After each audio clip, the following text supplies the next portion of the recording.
We are on the record with file number 22-186783, J.P. Morgan Chase Bank versus Marcus Campbell, date and time for pretrial appearances. Good morning again, Your Honor. Jim McCardle on behalf of J.P. Morgan Chase, P number is 82443. And your name, sir? Name for the record is I am the authorized representative here on special appearance, the director and the beneficiary of the legal name of Marcus Campbell. Are you Marcus Campbell or not? I am. All right. Where are we on this file, gentlemen? Well, Your Honor, I filed a motion for summary disposition. I've received a notice from the court saying that this was a final settlement conference, but I was hoping that the court was going to take up my motion for summary disposition. I've not received an answer or any kind of a responsive pleading to my motion for summary disposition. There have been numerous filings by the defendant, virtually none of which I understand. When the court reconvenes, the bank's attorney lays out the timeline, letters sent, suit filed, and no legitimate response from Campbell. The judge listens patiently as the plaintiff details how Campbell defaulted on payments totaling over $18,000. The defense? A chaotic collection of filings, including one where Campbell accidentally agrees to owing the exact amount being claimed. The irony is sharp. The man who insists the debt is invalid has already admitted he owes it. The attorney also addresses a strange accusation that J.P. Morgan is practicing law without a license, an argument with zero merit. It's a textbook sovereign citizen move. Attack legitimacy while proving nothing. By this point, the judge has more than enough to proceed. So that's, as far as I'm aware, what the status of the case is. Mr. Campbell, did you receive his motion for summary disposition? I have sent a brief. I sent a brief to the courts. Sir, are you listening to me? Did you hear what I just said? No. I just answered. I sent the brief. I asked you if you received his motion for summary disposition. Yes, I have. Okay, so then I'll just calendar it, that's all. Is there anything else outstanding? Not that I'm aware, Your Honor. Anything else outstanding, Mr. Campbell? Yes, I do have something. What I did respond to the courts and to the complainant. Okay. But before this matter go any further, I would expect 21 days and a provided proof of claim of evidence of the legal and lawful authority of the public to bring this to me. The court now turns to state law, citing Michigan's MCR 2.116C10, which requires a proper factual dispute to deny summary judgment. In this case, none exists. Campbell never properly responded to the bank's motion, and his filings failed to present any valid defense. The judge methodically breaks down the requirements for opposing a motion and shows how Campbell failed at every step. With no genuine issue of material fact, the court grants judgment in favor of J.P. Morgan Chase.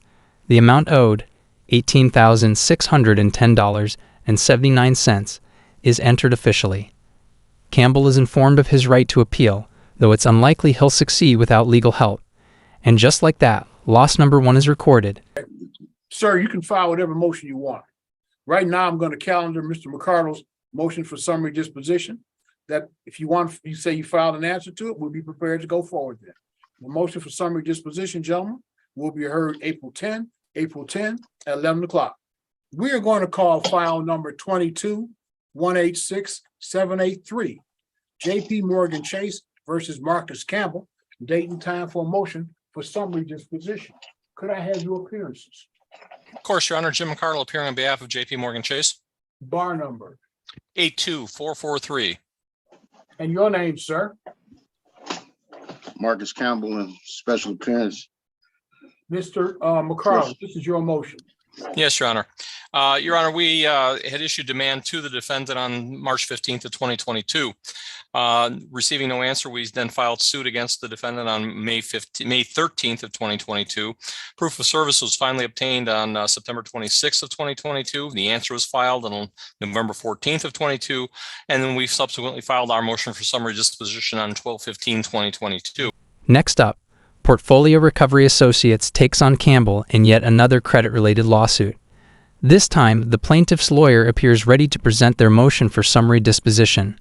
When asked if he received the motion, Campbell fumbles. He isn't sure if he did, then quickly pivots to discussing his own filings, which include a vague, brief, and memorandum of law. The judge is already familiar with the pattern. Sovereign citizens rarely follow clear procedure.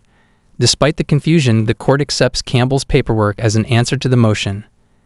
The hearing is scheduled, and both sides are instructed to prepare. Once again, Campbell seems unaware that procedure, not buzzwords, wins court cases. A series of responses, as it were filed, the last of which is a response to plaintiff's counter-defendant's motion to strike, in which the defendant has a number of things, but the chief among them, in paragraphs 5 and 6, the defendant agrees with our motion, the allegations in our motion, that he's in default, and that there is currently due and owing a balance of $18,610.79. And then he, in paragraph 8, our motion says defendant's answer fails to refute the obligation of the plaintiff.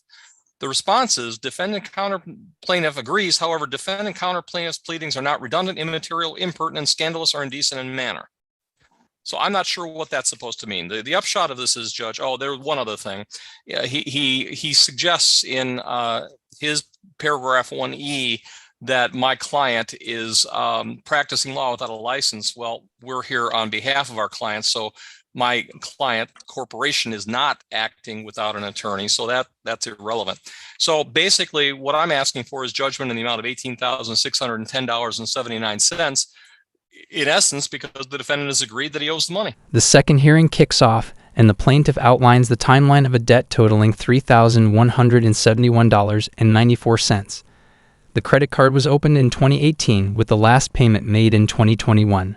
Every bill was sent to Campbell's current address, and there's no record of him ever disputing the debt before the lawsuit. The plaintiff explains that Campbell's responses provide no legal defense, just general denials and scattered claims.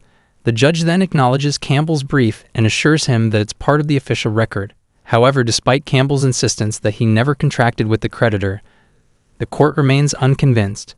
The legal standard is clear, and Campbell's denial doesn't meet it. Mr. Campbell, your response? I disagree, and I'll stand on my brief. And you stand on your pleadings? Okay. Which was All right, the court's prepared to move forward in this matter. This is a motion for summary disposition filed on behalf of plaintiff and notice for hearing today. Plaintiff's motion for summary disposition was filed on December 15th, 2022. Following that date, the court's register of action does not appear that any pleadings were filed by the defendant.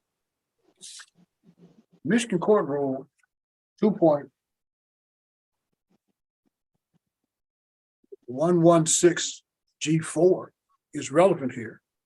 A motion under sub-rule C10 must specifically identify the issues as to which a moving party believes there is no genuine issue as to any material fact. When a motion under sub-rule C10 is made and supported as provided in this rule, an adverse party may not rest upon the mere allegations or denials of his pleadings, but must, by affidavits or otherwise provided in this rule, set forth specific facts showing that there is a genuine issue for trial. If the adverse party does not so respond, judgment, if appropriate, shall be entered against him or her. No response was filed to the plaintiff's motion for summary disposition. However, in his earlier pleading, which is really not relevant because they were not, again, filed in response here, the defendant admitted that he owed the money. So that's going to be it. Court finds there's no genuine issue of material fact. Plaintiff is entitled to summary disposition as prayed for in MCR 2.116 C10. Mr. Campbell, you have an absolute right to appeal my decision. That appeal must be perfected in 21 days today in the Wayne County Circuit Court. The judge wastes no time and references the state's procedural rules once more. The plaintiff has met all the legal requirements, and Campbell has again failed to produce any actual dispute of fact. His filing references laws, rules, and statutes, but without applying them meaningfully to his case. The judge grants the motion for summary disposition. It's clear Marcus Campbell owes the debt. The order is signed, and the ruling becomes official. Just like the first case, Campbell is reminded that he has the right to appeal. But it's another loss. He's now 0 for 2 in court, and it's only getting worse from here. We are on the record. We're calling file number 22198-398. The file is entitled Portfolio Recovery Associates versus Marcus Campbell. Your appearances. Yes, good morning, Your Honor. Michael Kirshenheiter for the plaintiff, P75722. And what is your name, sir?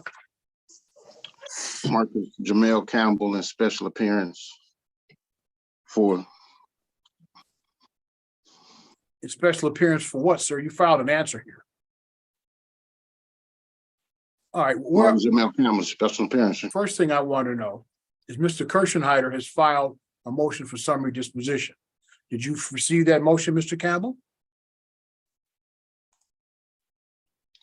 I'm not sure if I have, but I'm wondering if you all have my paperwork. I'm not sure if I did. I have a motion filed by Mr. Campbell. My question is, did Mr. Kirshenheiter, did you receive his motion? I perceive so. Okay, so you got the motion for summary disposition filed by the plaintiff. Mr. Kirshenheiter, did you get the motion filed by the defendant? Your Honor, I'm not exactly sure what we received. It just says brief and memorandum of law. Yep. Okay, that's fine. We have that. Now, Mr. Campbell, my question Yes, to you is that your answer to the motion for summary disposition? Yes, it is. That is your answer. In the final case, Capital One sues Campbell over an unpaid balance of $1,874.21. A scheduling conference is held, and the court reviews Campbell's answer, another general denial paired with a confusing list of affirmative defenses. When asked if there's a chance for resolution, the plaintiff's attorney says no, referencing Campbell's previous paperwork as a sign that productive conversation is unlikely. Campbell once again insists that his filings, this time a fee schedule, are part of the record. He shows no interest in settling or negotiating.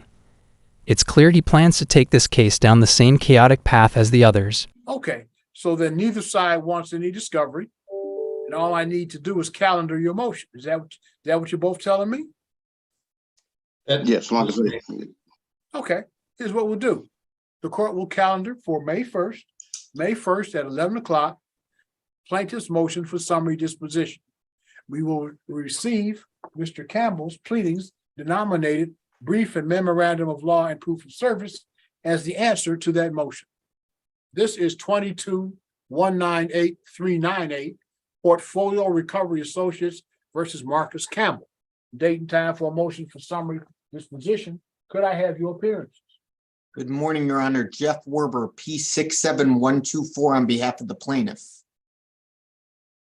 And what is your name, sir? Marcus Campbell in special appearance. Mr. Werber. Yes, Your Honor. Today's the date and time set for plaintiff's motion for summary disposition pursuant to MCR 2.116C9 and C10. This was a Care credit card issued by Synchrony Bank.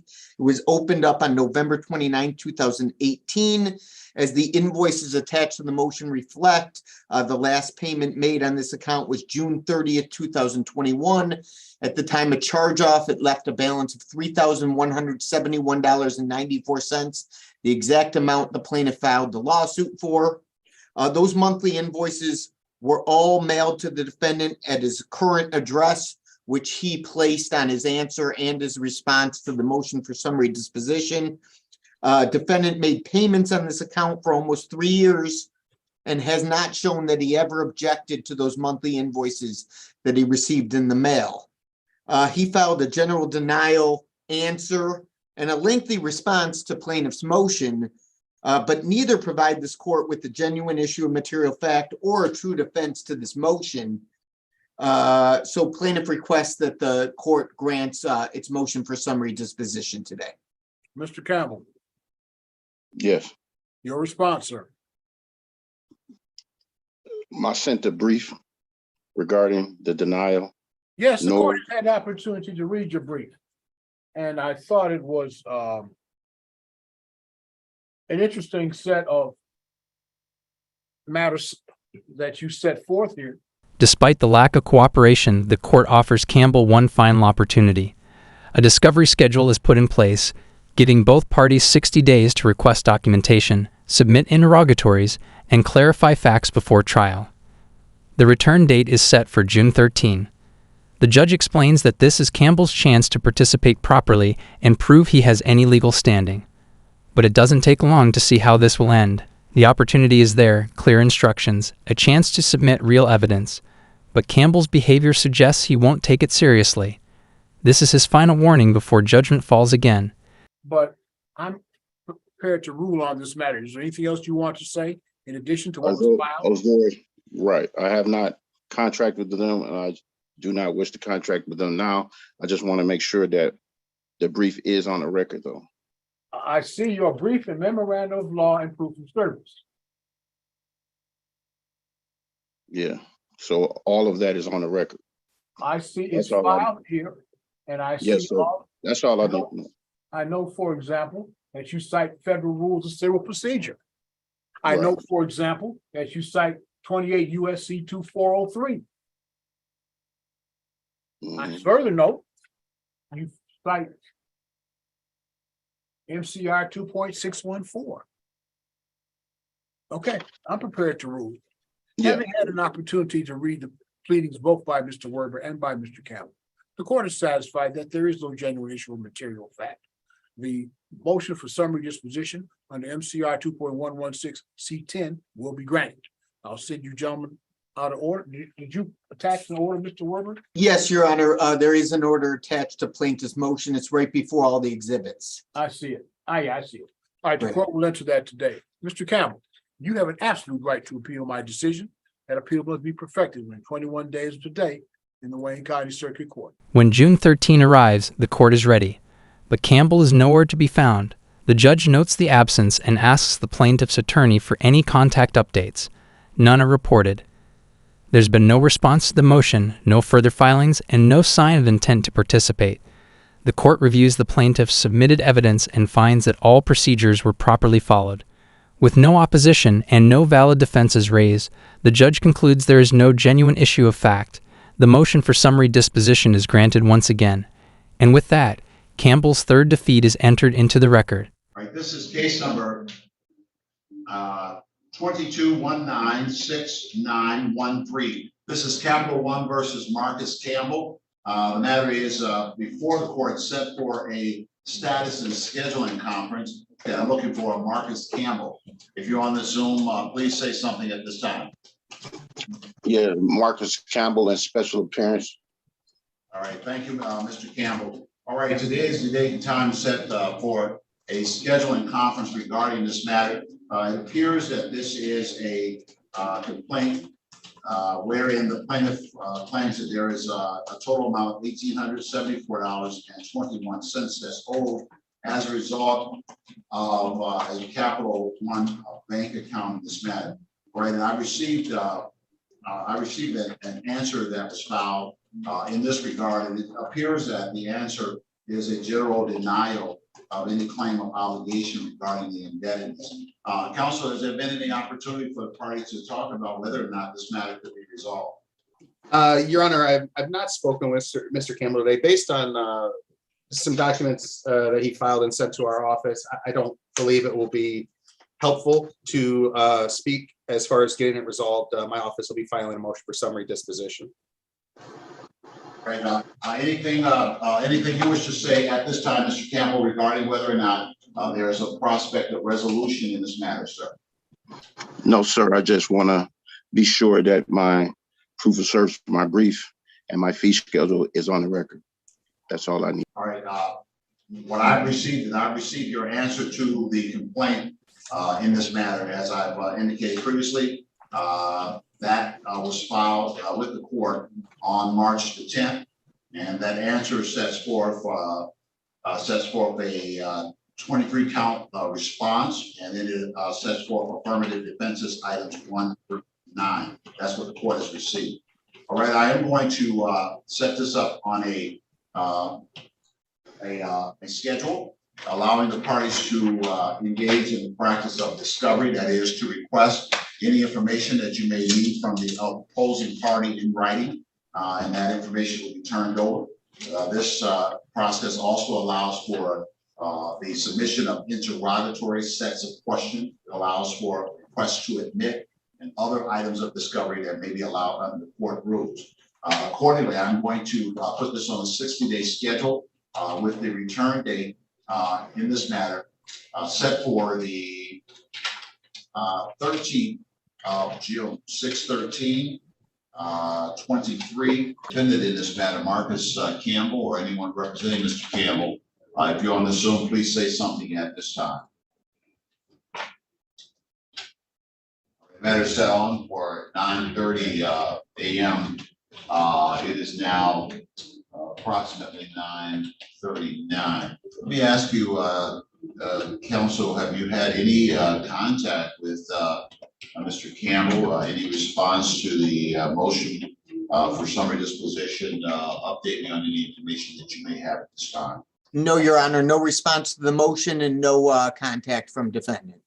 Defendants failed to appear. Moreover, in reading the motion and the issues raised thereby, as well as the predicate and history of this these particular transactions herein, I don't see that there is a genuine issue of material fact in this matter, and that defendant, I have to conclude that the plaintiff is entitled to judgment as a matter of law. Moreover, I do not see where a defendant has raised a valid defense to the claim. And so the motion for summary disposition will be granted at this time. Marcus Campbell has now lost 3 court cases in a row, all while trying to defend himself with confusing arguments and misplaced confidence. He ignored procedures, dismissed legal options, and misused sovereign citizen talking points. Each time, the court offered him a clear path to defend himself properly. And each time, he refused to take it. These aren't just legal failures. They're examples of how misunderstanding the law can hurt more than help.